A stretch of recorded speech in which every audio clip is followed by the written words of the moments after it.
Welcome back, darlings, to the podcast. Life looks different now. I'm your host, Slandy Noel. In this podcast, we focus on reading one chapter from the Bible every week, doing our best to decipher the Word of God, learning its rules, its laws, its principles, and apply them to our daily lives.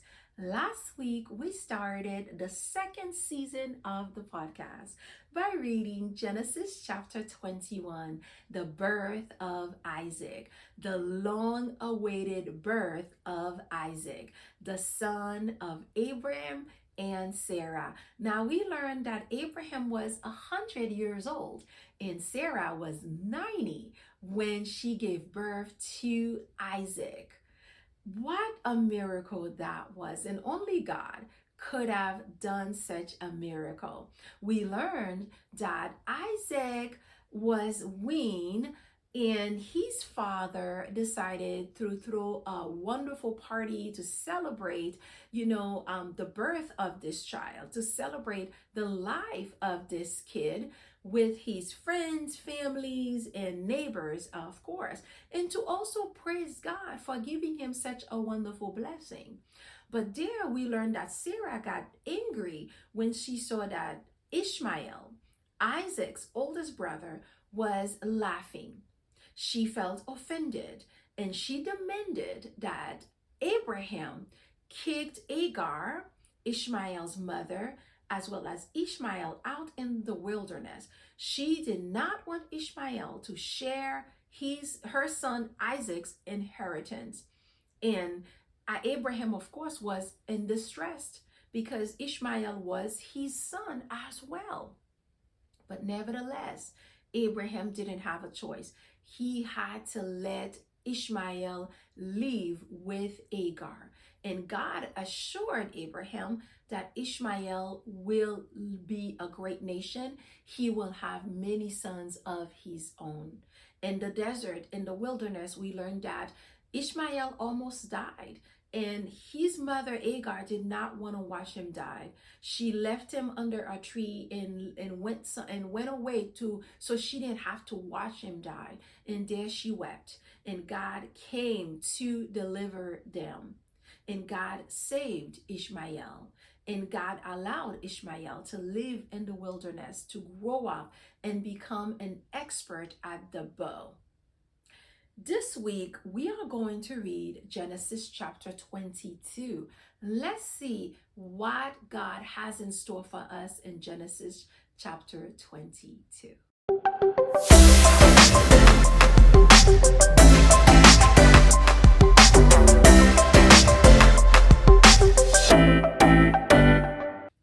Now, before I go ahead to reading Genesis chapter 22, I have a favor to ask.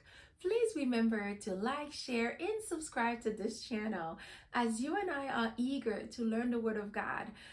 Others want to do the same. Give them the gift of knowledge. And of course, you will also be helping this channel to continue to grow. Thank you in advance for your support. Now let's get on to reading Genesis chapter 22. The sacrifice of Isaac. After these things, God tested Abraham and said to him, Abraham. And he said, Here I am. He said, Take your son, your only son Isaac, whom you love, and go to the land of Moriah, and offer him there as a burnt offering on one of the mountains of which I shall tell you. So Abraham rose early in the morning, saddled his donkey, and took two of his young men with him, and his son Isaac. And he cut the wood for the burnt offering and arose and went to the place of which God had told him. On the third day, Abraham lifted up his eyes and saw the place from afar. Then Abraham said to his young men, Stay here with the donkey. I and the boy will go over there and worship and come again to you. And Abraham took the wood of the burnt offering and laid it on Isaac his son. And he took in his hand the fire and the knife. So they went both of them together. And Isaac said to his father Abraham, my father. And he said, Here I am, my son. He said, Behold, the fire and the wood, but where is the lamb for the burnt offering? Abram said, God will provide for himself the lamb of the burnt offering, my son. So they went both of them together.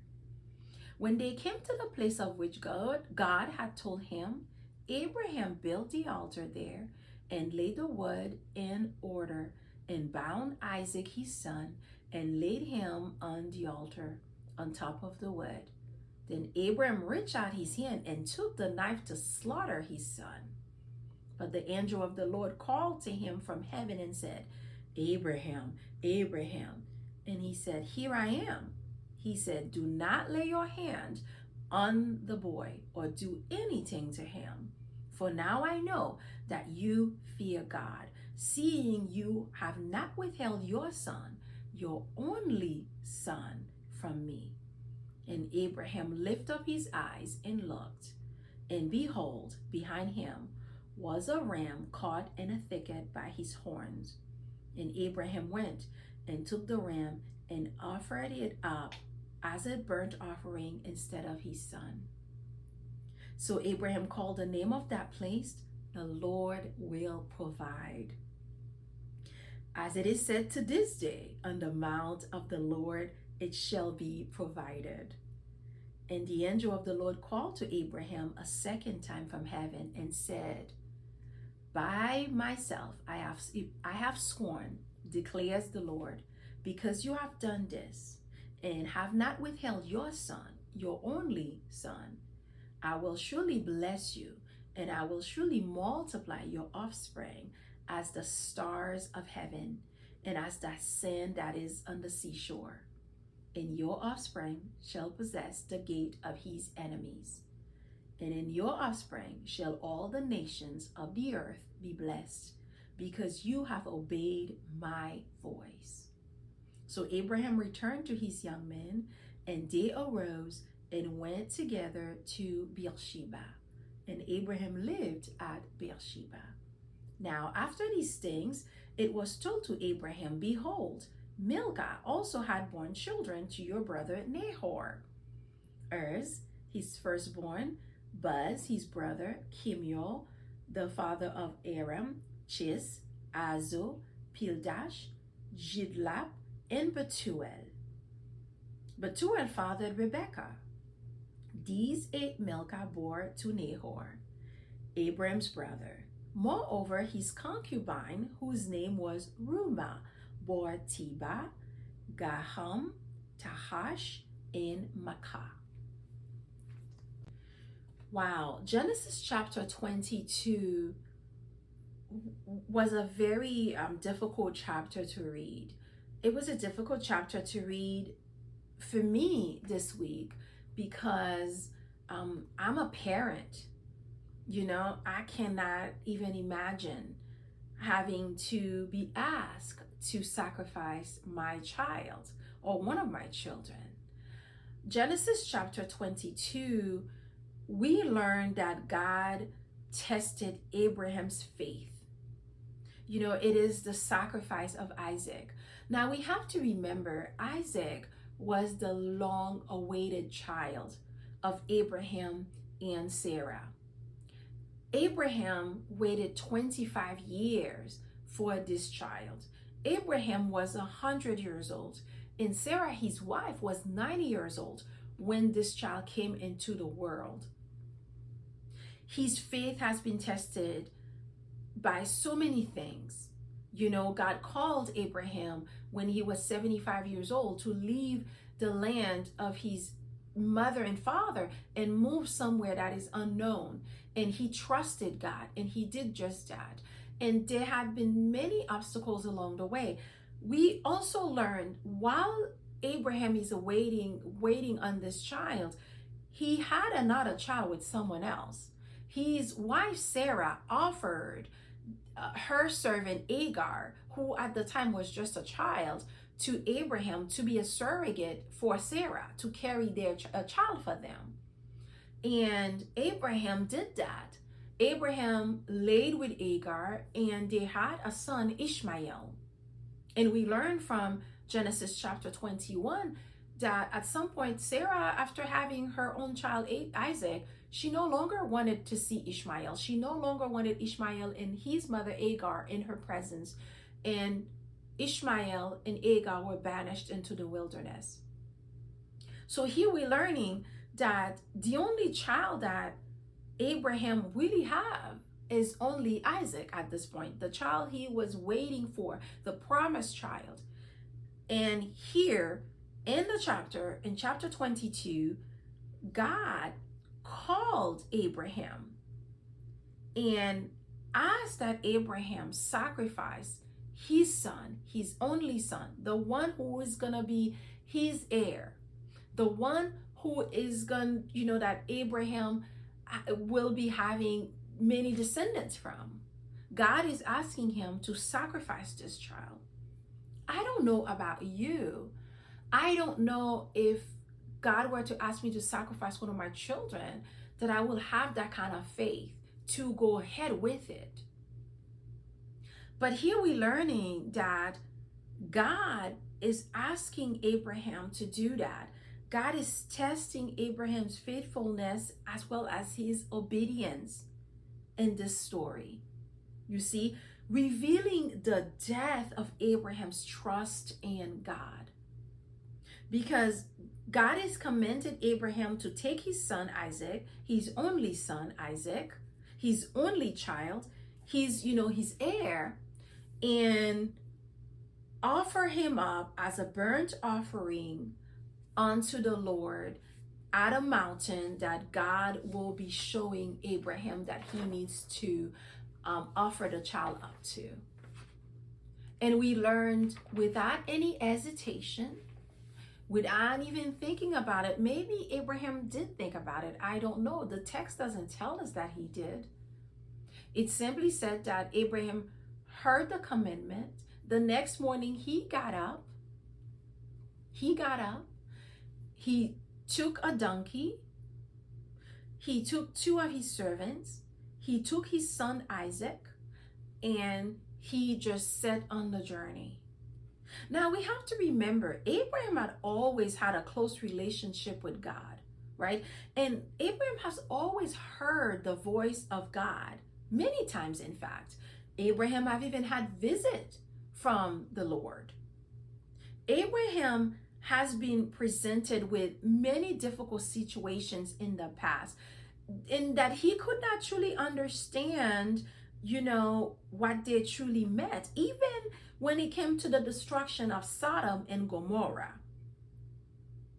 God even informed Abraham that he was going to destroy Sodom and Gomorrah. And Abraham knew his nephew Lot was living in Sodom and Gomorrah.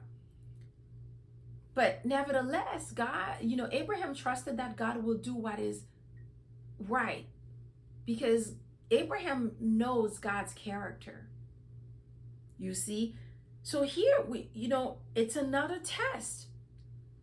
God has always made the impossible happen. You see, because even the fact that his son Isaac even exists is because of a miracle from the Lord, right? Because Sarah was 90 years old and God opened up her womb for this woman to get pregnant and bear this child. So Abraham decided to fully trusted God, because remember, Abraham has been tested in his faith for all of these decades. He's been walking with God for many decades, and many things have taken place. There were many times that he had doubts. There were many times that he made some poor choices, poor decisions. But we can see here that Abraham's faith has been growing. Abraham is in a whole different position spiritually, mentally, right? Because he fully trusted God. The text didn't say that he had any doubts. The text simply said that he got up the next morning, he took his son, he took two servants, he took a monkey, he cut, the wood for the burnt offering, he took the fire, he took a knife, and he went on his way. Although he did not understand God's plan, but he knew that God's plan will always make it right. He did not hesitate. He simply followed the instructions that God gave to him. And when he got near the mountains, 3 days passed. It took 3 days for him to get there. So that was a very long journey. And I can't help but wonder, as a mother, what Abraham said to Sarah, right? Because Sarah is Isaac's mother. So, what did Abraham say to Sarah that he was going to do? Because he was going to offer their child as a burnt offering to the Lord. The text didn't say that he shared that information with Sarah. He simply obeyed God, right? I can't help but wonder what he said to her. Maybe he simply said, well, God is asking an offering, so I'm just going up to the mountain for an offer to do the offering. And the text is telling us that it took 3 days for them to get to near the mountains. And we also have to understand that Isaac was no longer a child. Isaac must have been a teenager at this point, because he was able to go on the journey with his father. And it didn't say here that anyone was concerned about his health, his safety, or none of that. So that tells us that Isaac must be a teenager at this point. And when they get to near the mountains, Abraham simply said to his two servants to stay down there with the donkey, that he and his son will go up to the mountain to worship God and to offer the offering. And they simply said, okay. But as Abraham and Isaac is walking up the mountain, and we learned that, Abraham made Isaac carry the woods for the offering.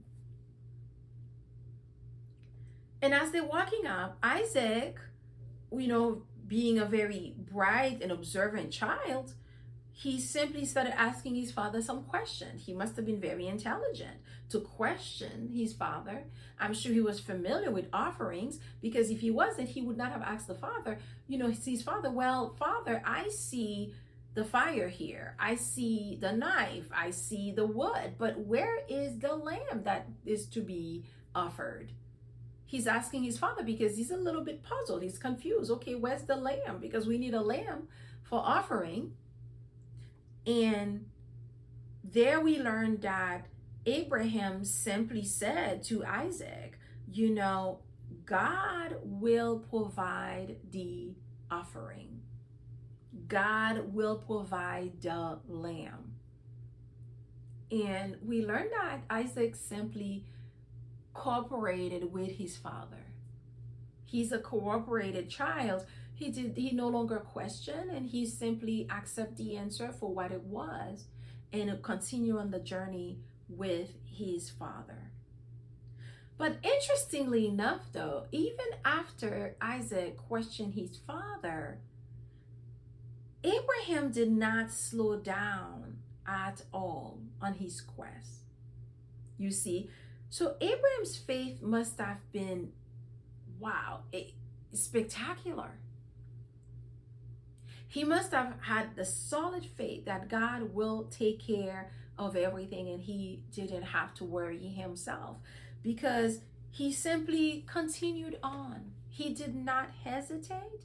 He did not slow down. He continued to walk up the mountains, continue on the journey. And when he arrived there, he built the offering.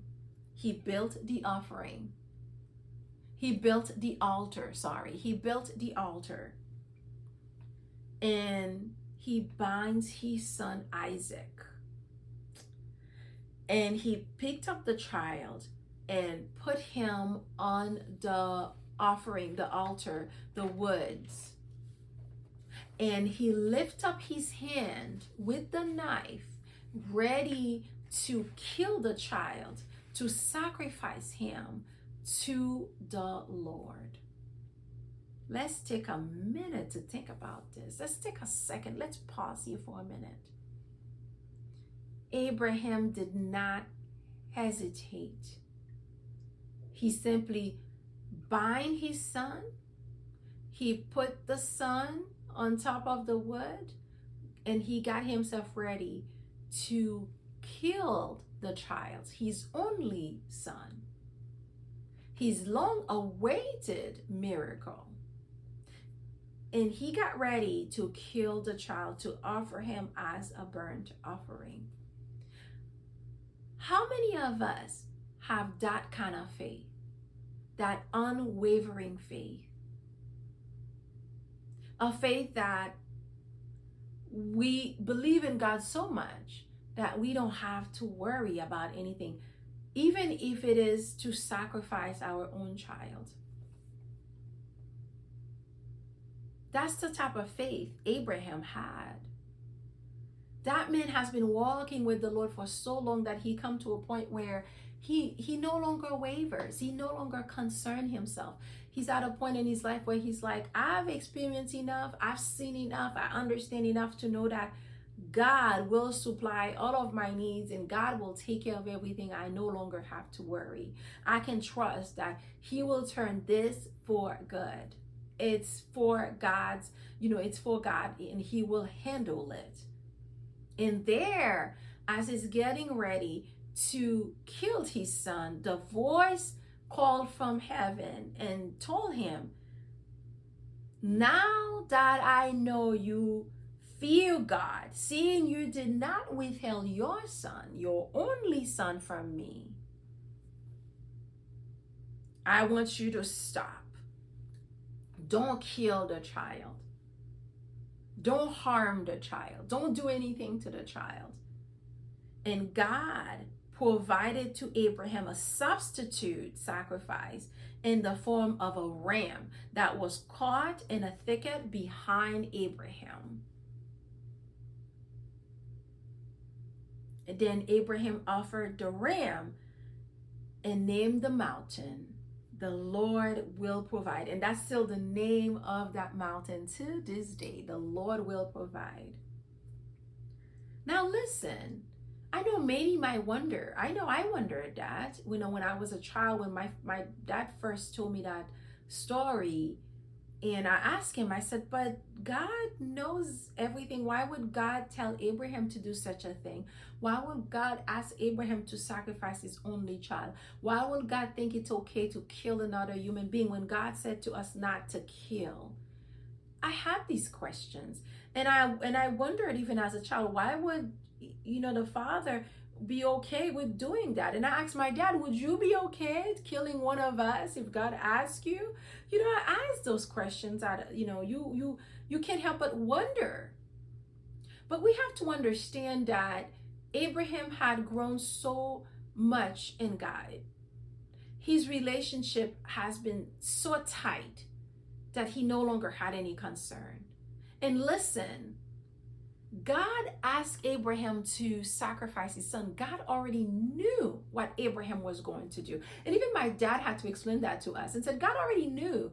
He's the omnipotent, omnipresent. Do you understand? He's the omniscient. That God is the self-existing one. God created the heaven and the earth. God created all that we see. God created us, and the trillions of cells that are in our bodies. God knows it all. It's not that God didn't know that Abraham was going to do it. God asked Abraham to do that sacrifice to test Abraham so Abraham can know his own faith. It's for Abraham's benefit that God asked him to do that. Because at that point, Abraham knew who he was in God. If Abraham was willing to sacrifice his son, his only son, then Abraham knew at this point, I no longer have any fear, no longer have any concern. Do you understand? So that's exactly why God has asked Abraham to do this sacrifice. It's for Abraham's own well-being. And that is exactly why God provided a substitute to Abraham. And Abraham went out and sacrificed the ram. Now I asked my dad, how did Isaac go back to trusting his father after this, knowing that his father was ready to sacrifice him at the altar? I suppose two things could have happened. Isaac could have become that rebellious teenager who's like, I can no longer trust my father. I have to stay away from this man because he was willing to kill me for this God. Because remember, Isaac hasn't had this relationship with God yet. He's just a child. He's just learning, right? And he could have gone this way. Or just like we've learned that Isaac have done, right? Like he trusted his father. He trusted that what his father was doing was right. That God is holy. And whatever God asks of us, we have to do. So it's telling us that even Isaac, that even have built up Isaac's faith in God. There we learned that the Lord renewed and emphasized all of his promises to Abraham. Because of Abraham's obedience, God promised to bless them again and his offspring exponentially and give his descendants victory over their enemies. Then the Lord also added that one more promise to Abraham, that because of Abraham's faith, that all the nations here on earth will be blessed through his offspring, Isaac. Isn't that amazing? Because of one man's obedience, one man's faith and trust in the Lord, all of us here on earth have been blessed. You see, the Redeemer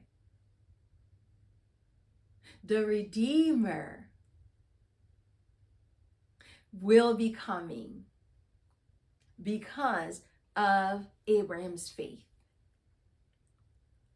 Then the chapter ended with a list of the 12 children Abraham's brother Nahor had with his wife Milcah.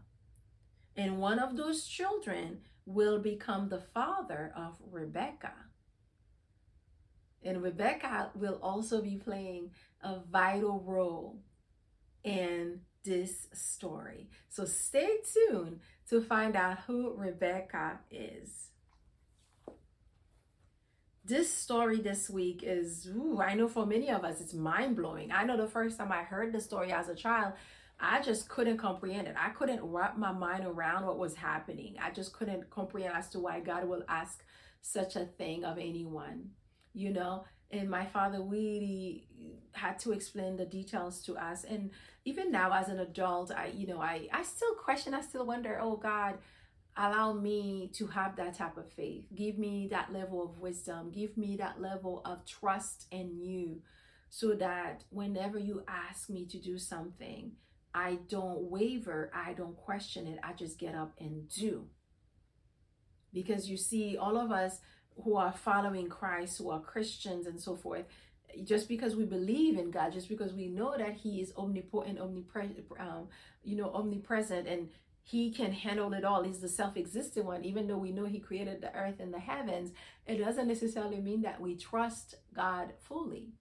Because in fact, our behavior shows that we do not trust God. Because if we did, we wouldn't have any worries or care at all in the world. I know I still have doubts. I still have many worries. And I pray daily that God will take away these concerns, these anxieties, these worries, these fears, you see, because all of us have them. But when we can trust God so much so, when we can put our trust in him so much so that we have no more worries, no more concern, that we know that he will handle all of our needs, that he himself will provide the sacrifice, and that we don't have to concern ourselves. Now that is trust. When you have no concern. And that is the level of trust that Abraham had started having. He's come to that point in his life. Remember, that man has been on this journey for a long time. Abraham must be about 113, 15 years old at this point. So he's been on this journey with God for a very long time. He's had this relationship with God for a very long time. And he's come to a point in his life where he's like, okay, whatever you say, Lord, I will do.